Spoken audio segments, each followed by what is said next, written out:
The Nigerian Economic Summit Group has expressed concern about the declining rates in motivation of food crops by farmers due to insecurity.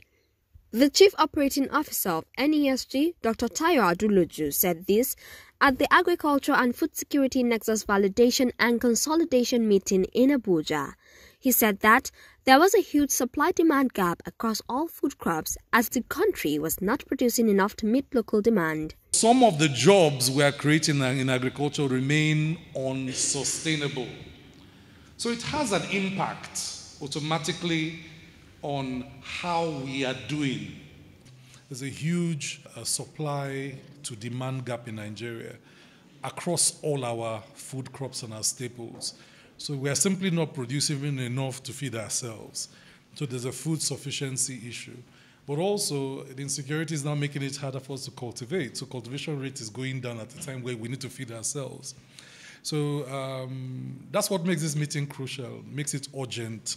Similarly, Mr. Ernest Umakihe, Permanent Secretary, Federal Ministry of Agriculture and Rural Development, represented by Mr. Ibrahim Tanimi, Director, Research and Planning of the Ministry, said that the goal was to secure the planet and ensure that everyone lived in peace and prosperity by 2030. We are aware that SDG is a goal called to put an end to poverty, secure the planet and ensure that everyone lives in peace and prosperity by 2030.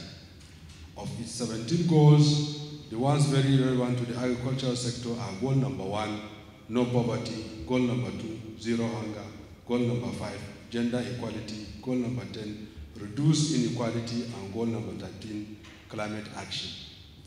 It is for this reason that my focus on this address shall be on the policy direction of the Federal Ministry of Agriculture and Rural Development, geared towards achieving zero hunger in Nigeria.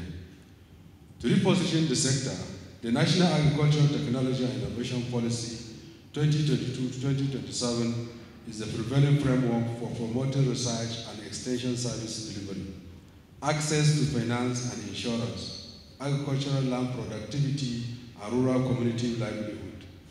In this regard, in place are the ministerial deliverables for agricultural sector as part of government priorities.